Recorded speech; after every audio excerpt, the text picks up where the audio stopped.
First question है the rate of a chemical reaction tells us about.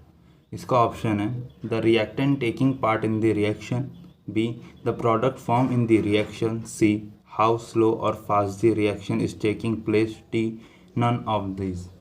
इसका जो right answer है वो है हमारा सी, क्योंकि जो रेट ऑफ केमिकल रिएक्शन है, रेट ऑफ केमिकल रिएक्शन हम क्या सिंपली कह सकते हैं, जो रिएक्शन की जो स्पीड होती है वो आपको ये बताती है कि आपकी रिएक्शन कितनी जल्दी हो रही है या कितनी धीरे हो रही है। इसीलिए इसका आंसर है सी, हाउ स्लो और fast the reaction is taking place. Okay, second question.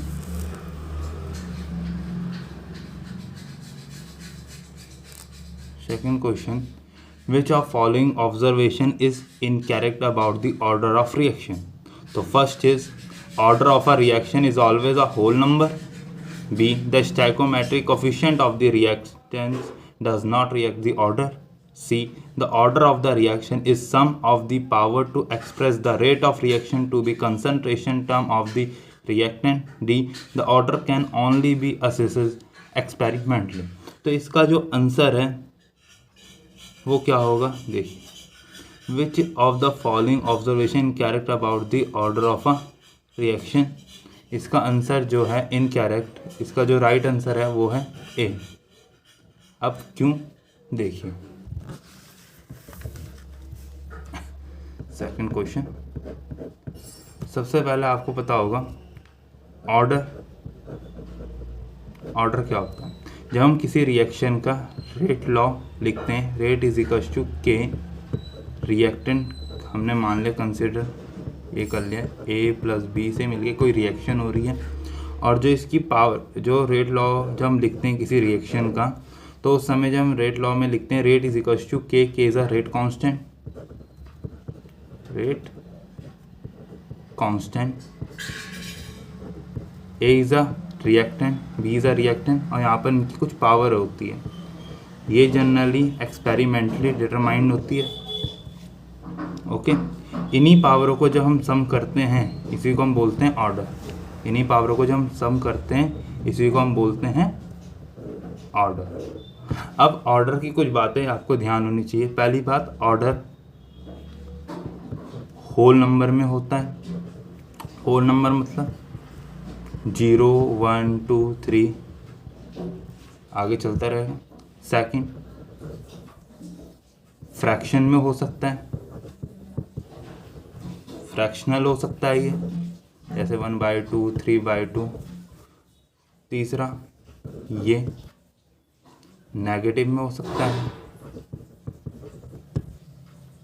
Okay, पहली बात तो ये, इसीलिए पहला जो ऑप्शन है वो गलत है। उसमें लिखा गया है the order of a reaction is always a whole number. हमेशा जो रिएक्शन का ऑर्डर होता है वो हमेशा होल नंबर में होता है, 0 1 2 3 नहीं, वो नेगेटिव भी हो सकता है, फ्रैक्शनल भी हो सकता है, इसीलिए गलत है। दूसरा पॉइंट का भी रीज़न बताते हैं वो सही क्यों है। The stoichiometric coefficient of the reactant does not affect the order.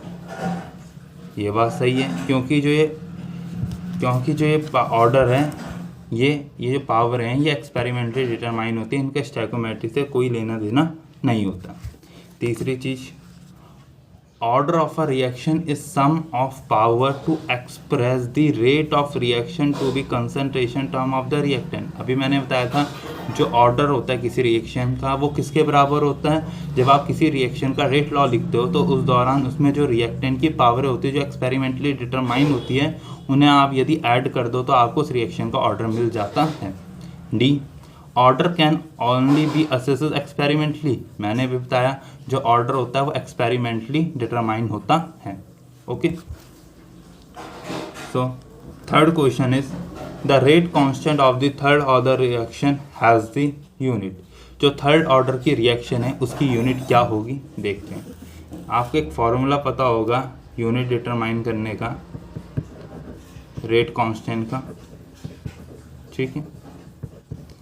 सबसे पहली बात, जो यूनिट होती है रेट कांस्टेंट की वो वैरी करती है विथ रिस्पेक्ट टू ऑर्डर। ठीक है, जैसे जैसे आपकी रिएक्शन का ऑर्डर चेंज होता रहता है वैसे आपकी रेट कांस्टेंट की यूनिट चेंज होती रहती है। पहली बात तो ये पता होना चाहिए। अब एक फार्मूला होता है यूनिट निकालने का, के की यूनिट निकालने का जो फार्मूला होता है वो ये होता है mole n L -1 plus n upon second. Okay, अब यहाँ पर जो n है दैट्स अ ऑर्डर, ओके।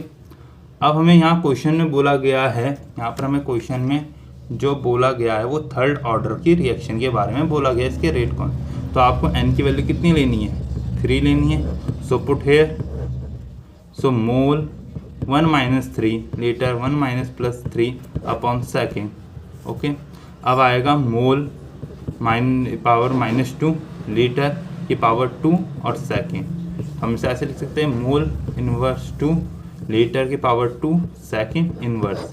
तो ये हमारा आंसर किससे मैच कर रहा है, ये हमारा आंसर मैच कर रहा है किससे, बी से। किससे कर रहा है, बी। सो इस क्वेश्चन का जो करेक्ट आंसर है that's a B. Okay,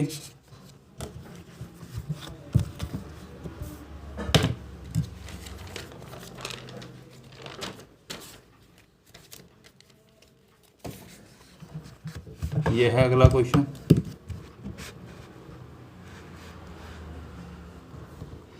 in a reaction 2a + b से आपको एक रिएक्शन दी गई है, 2a + b से एक प्रोडक्ट फॉर्म हो रहा है A2B।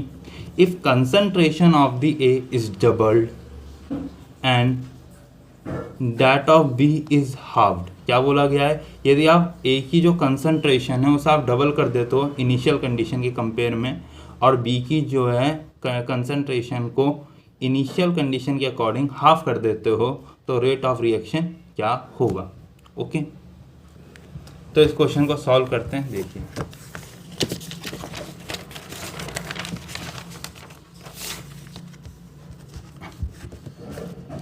सबसे पहले एक बात बता दूं मैं आपको, ये देखा गया है एक्सपेरिमेंटली, ये डिटरमाइन किया गया है कि जो एलिमेंट्री रिएक्शन होती है, फॉर एलिमेंट्री रिएक्शन, एक्सपेरिमेंटली ये देखा गया है अधिकतर केसों में जो एलिमेंट्री रिएक्शन होती है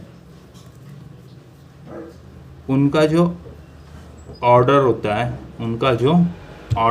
है वो बराबर होता है किसके, सम ऑफ ऑल स्टाइकोमेट्रिक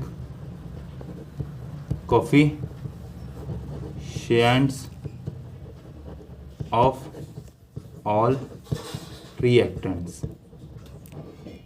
क्या बोला गया है, जो भी एलिमेंट्री रिएक्शन होती है उनका जो ऑर्डर होता है वो किसके बराबर होता है, रिएक्टेंट जो होते हैं, ये रिएक्टेंट होते हैं। एलिमेंट्री रिएक्शन एक, हमने यहाँ इस क्वेश्चन को सॉल्व करने के लिए हमें इसे एलिमेंट्री रिएक्शन कंसीडर करनी पड़ेगी। ओके, अब हमने जब इसे एलिमेंट्री रिएक्शन कंसीडर किए तो हमने एक्सपेरिमेंटली ये डिटरमाइन किया है कि इस रिएक्शन का जो एलिमेंट्री रिएक्शन है उसका जो ऑर्डर होगा वो इस रिएक्शन के रिएक्टेंट के स्टाइकोमेट्रिक कोफिशिएंट के सम के बराबर होगा। ए का जो स्टाइकोमेट्रिक कोफिशिएंट है वो है 2 और बी का जो स्टाइकोमेट्रिक कोफिशिएंट है दैट्स 1। अब यदि हम इन दोनों कोफिशिएंट को ऐड कर दे तो आपको एलिमेंट्री रिएक्शन का ऑर्डर मिल जाता है 2 + 1। तो कितना आएगा, ये 3 आएगा। कितना आएगा इसका ऑर्डर, 3 आएगा। ठीक है, अब इस क्वेश्चन को सॉल्व करते हैं।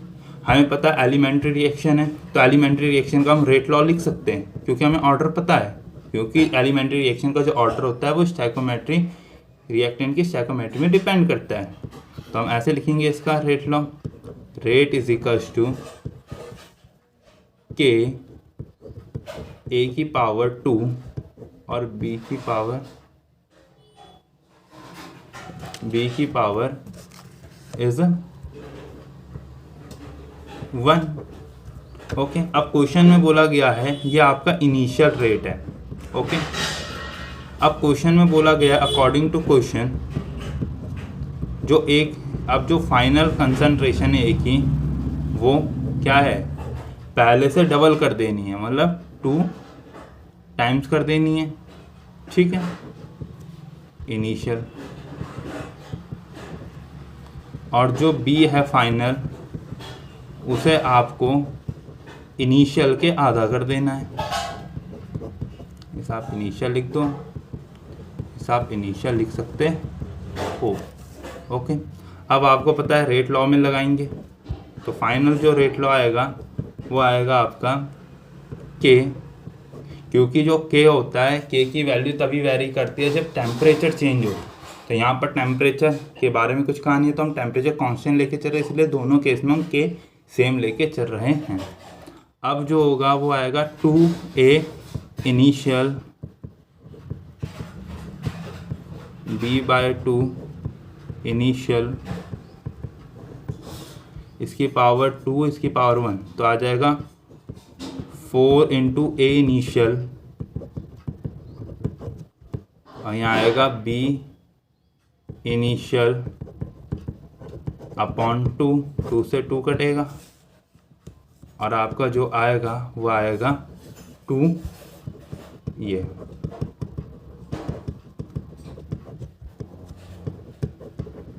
मतलब जो आपका रेट है फाइनल वो 2 टाइम इंक्रीज हो चुका है, तो इसका जो आंसर आएगा वो आएगा आपका ए आंसर आएगा। ओके, अब when a rate of a reaction is equals to the rate constant, the order of a reaction is what?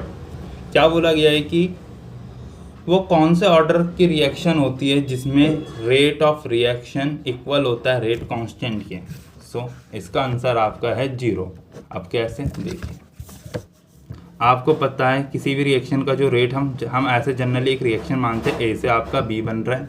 Okay, इसका जो रेट लॉ है हमने लिख दिया के ए, ठीक है, पावर n, ठीक है, n is a order. Okay, यदि मैं n को 0 लेके चलता हूँ सो a की पावर 0 हो जाएगी, और जब किसी की भी पावर 0 होती है तो आंसर कितना आता है, 1 आता है। तो यहाँ पर क्या दिख रहा है, जो रेट है वो रेट कांस्टेंट के बराबर आ रहा है इसी का, इसलिए इसका आंसर जो है वो 0 ऑर्डर होगा। ओके, अब अगला question, in Haber process following catalyst is used, तो इसका आंसर जो है वो है आपका B, iron with molybdenum as a promoter. एक चीज मैं यहाँ पर बताना चाहूँ कि कैटलिस्ट के 2 काम होते हैं। कैटलिस्ट रेट को इंक्रीज भी कर सकता है और रेट को डिक्रीज भी कराता है।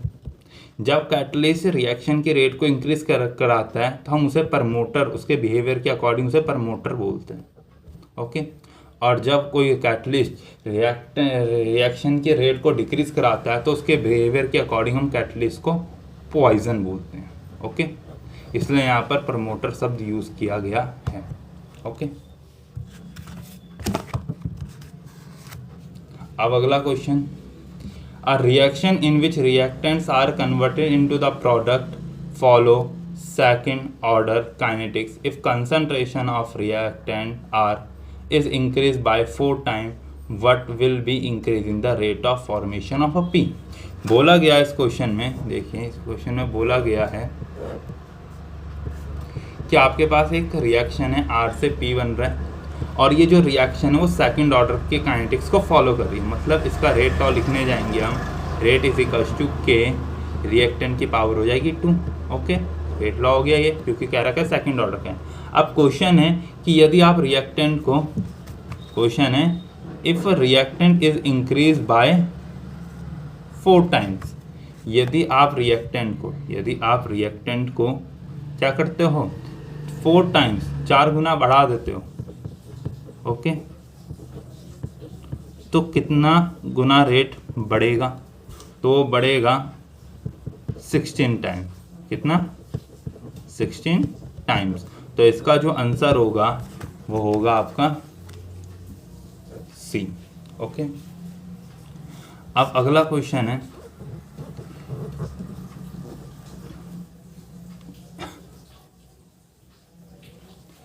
If a reactant of a reaction is given, एक रिएक्शन की रेट दे रखा है, रेट लॉ क्या दे रखा है, रेट इज इक्वल्स टू के रेट कांस्टेंट ऑफ प्रेशर।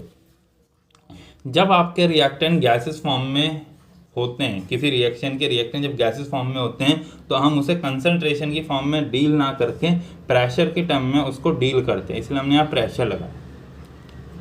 और यहाँ पर जो प्रेशर है वो हम बार यूनिट में नाप रहे हैं और टाइम को मिनट में नाप रहे हैं। बताइए इस रिएक्शन का रेट की वैल्यू क्या, रेट की यूनिट क्या होगी और रेट कांस्टेंट की यूनिट क्या होगी। इससे पहले मैं आपको बता दूं, देख पहले हम रेट ऑफ रिएक्शन की जो यूनिट होती है, रेट ऑफ रिएक्शन की जो यूनिट होती है वो इंडिपेंडेंट होती है फ्रॉम द ऑर्डर। जो रेट ऑफ रिएक्शन होती है, कोई भी ऑर्डर की रिएक्शन लेके आ जाओ, उन सब की रेट ऑफ रिएक्शन की जो यूनिट है वो सेम रहती है, नॉट वेरी। ओके ठीक। अब हम बात कर रहे हैं, यदि आप रिएक्टेंट को कंसंट्रेशन में डील कर रहे हो तब उसकी जो यूनिट होती है तो वो हो जाती है मोल लीटर इनवर्स पर सेकेंड। ठीक है, ये कब है, व्हेन reactants